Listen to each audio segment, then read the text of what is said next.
Hoje a gente vai ver o livro do profeta Miqueias, cujo tema é o julgamento da liderança corrompida.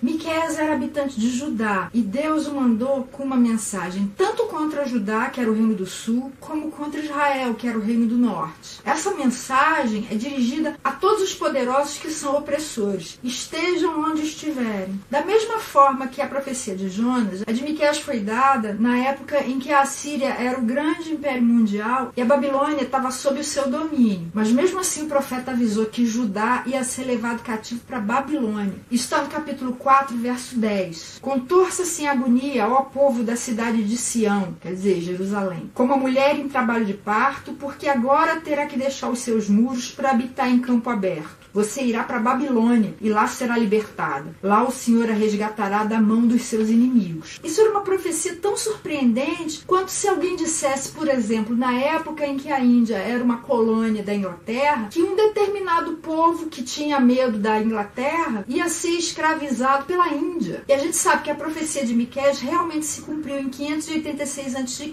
da mesma forma que a profecia de Jeremias. Aliás, a profecia de Miqueias salvou a vida de Jeremias uma vez. No livro de Jeremias, capítulo 26, a partir do verso 10, Deus havia mandado que ele fosse lá no meio do templo, quando tivesse um monte de gente reunida para adorar, que ele falasse tudo que Deus mandasse ele falar. E ele se levantou e falou contra o templo, contra os líderes, contra a cidade, e disse que eles iam ser escravizados, invadidos pela Babilônia. Prenderam Jeremias e estavam querendo matá-lo, porque ele estava profetizando contra a cidade e o templo. Mas aí se levantaram e falaram: olha, mas Miqueias há mais de 100 anos falou essas mesmas coisas. Falou durante o reinado de Ezequias, e nem Ezequias nem o povo mataram Miqueias. Pelo contrário, eles se endireitaram e Deus não mandou aquele juízo que ele tinha falado. E por causa disso, eles resolveram não matar Jeremias também. O autor do livro, então, foi Miqueias, que escreveu em cerca de 725 a.C., no reino do sul, que era Judá, uns 3 anos antes da invasão assíria no reino do norte. O nome dele, no hebraico, é Mishaiahu, que significa quem é o Senhor. E em grego é Michaias. E uma curiosidade, o capítulo 7, verso 18, é uma alusão ao nome dele. Quem é comparável a ti, ó Deus, que perdoas o pecado e esqueces a transgressão do remanescente da sua herança? Tu que não permaneces irado para sempre, mas tens prazer em mostrar amor. O tempo de ação é entre 740 e 700 a.C.,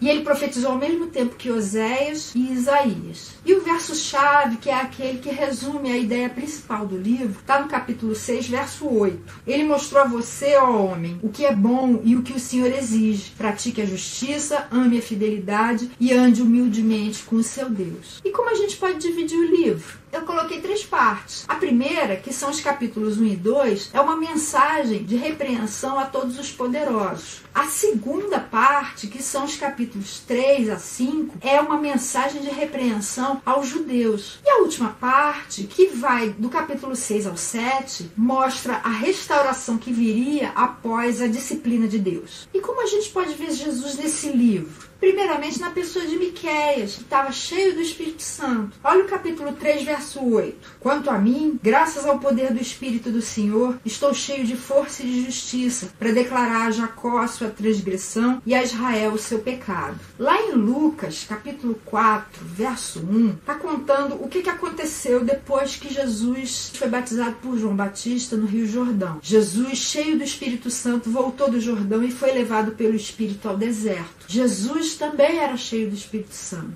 Ele também pode ser visto como rei nascido em Belém. Está no capítulo 5, verso 2. Mas tu, Belém Efrata, embora pequena entre os clãs de Judá, de ti virá para mim aquele que será o governante sobre Israel. Suas origens estão no passado distante, em tempos antigos. Lá em Mateus, no capítulo 2, vem contando a história, depois do nascimento de Jesus, quando os magos que vieram do Oriente tinham chegado em Jerusalém, porque era onde ficava o palácio real, procurando o recém-nascido rei dos judeus, por causa daquela história deles terem visto a estrela dele quando eles estavam lá no Oriente e queriam adorá-lo. Quando eles chegaram lá, foram procurar Herodes. E Herodes falou: não tem ninguém não nasceu nenhum bebê aqui. E do verso 4 até o 6 está escrito assim: tendo reunido todos os chefes dos sacerdotes do povo e os mestres da lei, perguntou-lhes onde deveria nascer o Cristo. E eles responderam: em Belém da Judéia, pois assim escreveu o profeta. Mas tu, Belém, da terra de Judá, de forma alguma és a menor entre as principais cidades de Judá, pois de ti virá o líder que, como pastor, conduzirá Israel, o meu povo. Ele pode ser visto também como pastor que reunirá suas ovelhas. Está no capítulo 2, versos 12 e 13. Vou de fato ajuntar todos vocês, ó Jacó. Sim, vou reunir o remanescente de Israel. Eu os ajuntarei como ovelhas num aprisco, como um rebanho numa pastagem. Haverá ruído de grande multidão. Aquele que abre o caminho irá adiante deles. Passarão pela porta e sairão. O rei deles, o Senhor, os guiará. E lá no Evangelho de João, Jesus estava falando a respeito de si mesmo no capítulo 10. E vamos dar uma olhadinha nos versos 7, 9, 14, 15 e 16. Então Jesus afirmou de novo: digo-lhes a verdade, eu sou a porta das ovelhas. Eu sou a porta. Quem entra por mim será salvo. Entrará e sairá e encontrará pastagem. Eu sou o bom pastor. Conheço as minhas ovelhas e elas me conhecem. Assim como o Pai me conhece, eu conheço o Pai e dou a minha vida pelas ovelhas. Tem outras ovelhas que não são desse aprisco. É necessário que eu as conduza também. Elas ouvirão a minha voz e haverá um só rebanho e um só pastor.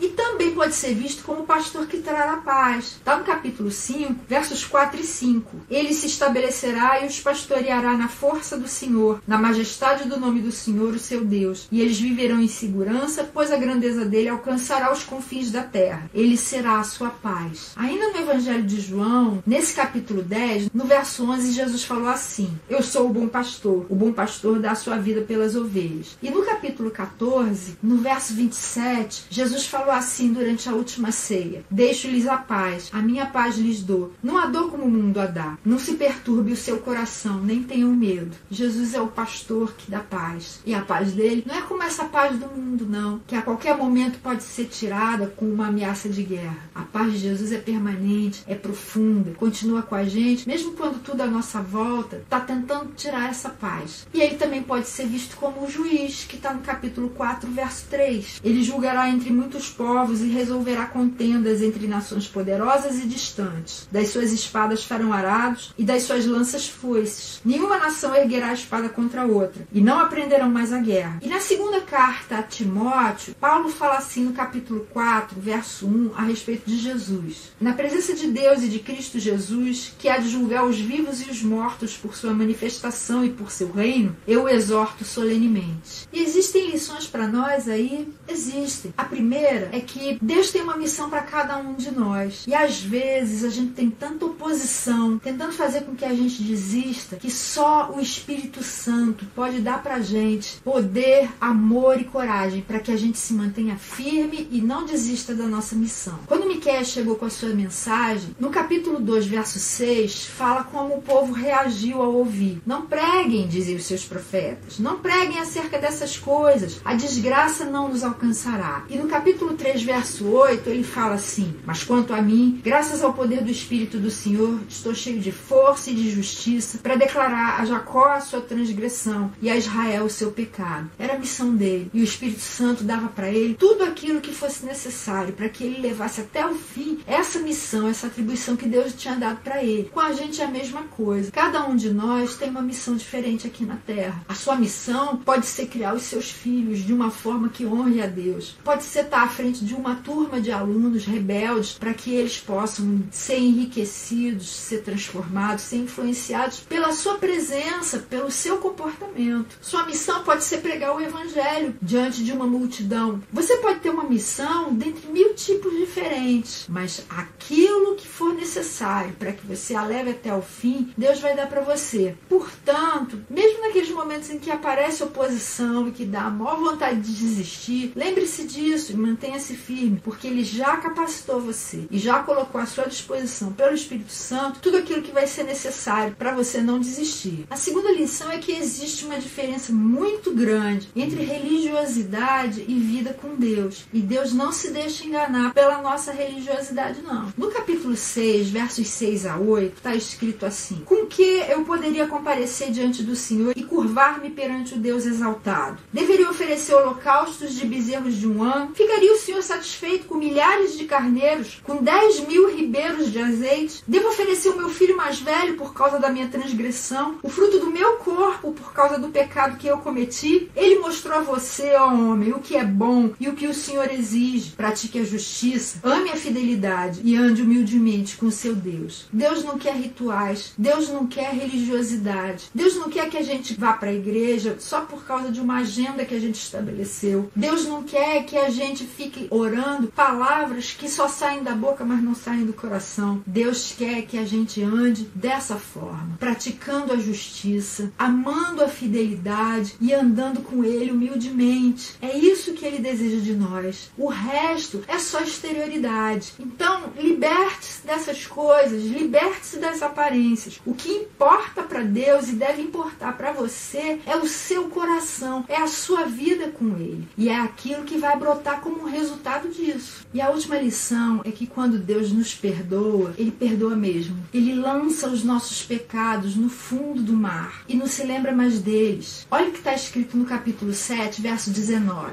De novo terás compaixão de nós, pisarás as nossas maldades e atirarás todos os nossos pecados nas profundezas do mar. Você quer saber onde os meus pecados estão? Estão lá no fundo do mar. Estão mais fundo do que um navio naufragado. Os seus também. Se você já os confessou a Deus, estão lá, bem no fundo, nas regiões abissais do nosso planeta. A gente não tem motivo para achar que Deus fica lembrando o tempo inteiro do nosso pecado, muito menos para jogar na nossa cara quando a gente pecar de novo. Deus está sempre querendo dar pra gente novas chances. Deixa eu contar uma história para você. Quando eu tinha pouco tempo de convertida, andava com Jesus havia pouco tempo, já tinha tido os meus pecados perdoados, e eu achava que por causa disso, e porque o Espírito Santo morava no meu coração, eu não ia pecar mais. Mas o fato é que às vezes eu pecava, e eu ficava arrasada quando isso acontecia. E eu achava que eu não era crente por causa disso. Eu não sou cristã, não é possível. Por que eu continuo pecando? E teve uma época que eu estava pensando em desistir por causa disso. E aí o meu namorado, que mais tarde se tornou meu marido, chegou para mim e me mostrou um texto que está lá em Levítico, no capítulo 6. Moisés estava falando sobre os sacrifícios que o povo deveria fazer para cada tipo específico de pecado. E quando ele chega no capítulo 6, ele vem falando assim. Está lá na versão de Almeida Revista e Atualizada. Quando alguma pessoa pecar e cometer ofensa contra o Senhor e negar ao seu próximo o que este lhe deu em depósito, ou penhor, ou roubar, ou tiver usado de extorsão para com seu próximo, ou que tendo achado perdido, o negar com falso juramento, ou fizer alguma outra coisa de todas em que o homem costuma pecar, então ele deverá pegar um animal assim, assim, assim e sacrificar. O ponto principal é esse aqui. Ou fizer alguma outra coisa de todas em que o homem costuma pecar. O homem costuma pecar. O homem, ser humano. Os homens, as mulheres, as crianças, os jovens, os adultos, os idosos costumam pecar. É da nossa natureza humana. Nós somos pecadores, perdoados por Jesus, nascidos de novo, onde o Espírito Santo mora para nos guiar, nos ajudar a mostrar mostrando o caminho, nos ajudar a nos levantar para tentar mais uma vez não pecar mais. Mas nós temos essa nossa natureza caída, somos pecadores ainda. E enquanto a gente estiver aqui nessa terra, infelizmente a gente ainda vai continuar pecando. Então, não pense que você não é de Deus, porque de vez em quando você cai em pecado. A diferença entre a pessoa que já foi tornada justa por Deus e aquela que não quer saber dele, é que aquela que não quer saber dele vive no pecado. E aquela que anda com Jesus, de vez em quando cai, mas todas as vezes em que cai se levanta, sacode a poeira e dá a volta por cima, continua andando com ele, não desiste. Então não desista. Você quer ser de Deus, você é de Deus. Ande com ele, porque ele já jogou o seu pecado no fundo do mar. Esse foi o resumo de Miqueias.